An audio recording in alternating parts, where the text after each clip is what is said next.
Welcome to Inside Bristol. I'm Sheridan Nichols, and today we're talking about something that affects all of us, something each of us relies on, and we probably don't even think about it or potentially even take it for granted. So here today to tell us a little bit about the big secret, water, is David St. John. He's with the city of Bristol, Tennessee, and he is our water plant superintendent. So this is great. I am with someone who is absolutely so excited about water and can tell us all about it. Tell us a little bit. Oh, well, water is, I have classified it as the liquid of life. You can't get away from water. Even at breakfast, when you're going to be taking an egg and you're going to make breakfast, it takes 120 gallons of water to make one egg. To walk into this room from your car, it takes over 100,000 gallons of water to make a car. So water is everywhere. You are saturated from the day you're born to the day you die in water and around water. Water is all around your life. Where you have an abundant amount of good water, you have good life. Where there is no water, there is no life. So water truly is the liquid of life. It really is. Now, how did you even get involved in this? Well, it started many years ago. I was working for a police department, and they asked me if I could take a test and pass it. And I said, well, if you give me time to study, I'll be happy to. And it got me into the water plant, and I have been there ever since and enjoyed it. Water is essential. Now, you know, people in Bristol or anybody, they're going to be using around 100 to 150 gallons of water every day. That's amazing to me. I mean, we would never think we use that, but I guess just from the basics, like you said, the start of your day, whether you're, up taking a shower, brushing your teeth, it's incredible the But when you amount think that we of go through. Yes, ma'am. When you think of 150 gallons a day, but they're only going to be drinking less than one of it. So you're going to be using it for all kinds of purposes. And restaurants and washing your car. You're going to be using it to put out fires. You're going to be using it to clean your cars, to flush toilets. But we do drink it, and we have to make every drop drinkable.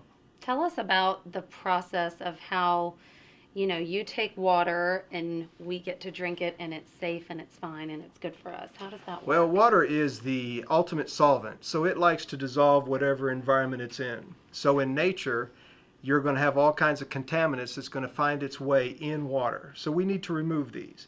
Now, my philosophy has always been take the least amount of chemicals to treat the water at the highest level of quality, to impact it as little as you can before the customer gets it, but make it at the highest level of standard to drink so that I know my customers have it. Now, you have to take the contaminants, which is usually dirt, and there are bacteria that are attached to that, and put out a product that has a high concentration, or almost not 100%, but a lot of H2O. I mean, it's going to be pure H2O, but not ultra pure. You can drink water that is too clean. Water can be too clean, and then amazing. It becomes aggressive. You want water in a natural state.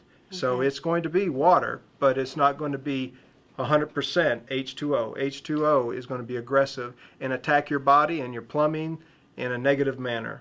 Well, and you mentioned to me before we got going, and what stuck in my mind is that, we're all on a green kick and we want to recycle, and water is one of the best sources that we can use to recycle. I mean, most of our water is recycled. Is that right? Yes, water is it's not shipped in from outer space.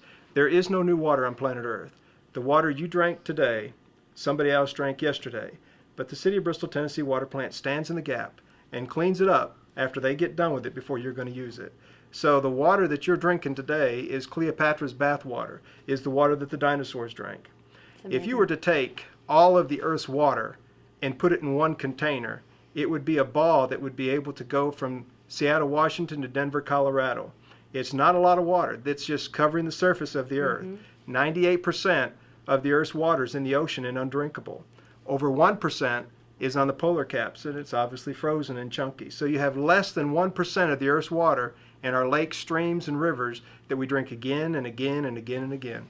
Well, and thank goodness we have someone like you taking care of us, because 1% is not a very big amount when you look at it on the big scheme. So, and obviously we all need it to survive. So, yes, you have to have the number of that I associate survival with is 4. You go 4 seconds without a heartbeat, 4 minutes without air, 4 days without water, 40 days without food.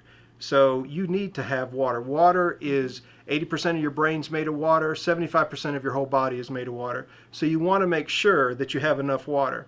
And the very thing as you get older that tells you that you're thirsty stops working.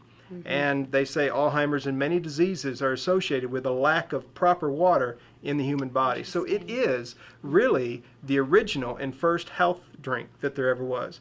0 calories, 0 sugar, 0 cholesterol. It is the #1 drink that you should be partaking every day. Well, we will. All right, go grab a drink of water from your faucet, and thank you so much for being with us. And Thank look you. for David coming up here. We've got a show, Liquid of Life, so look for it.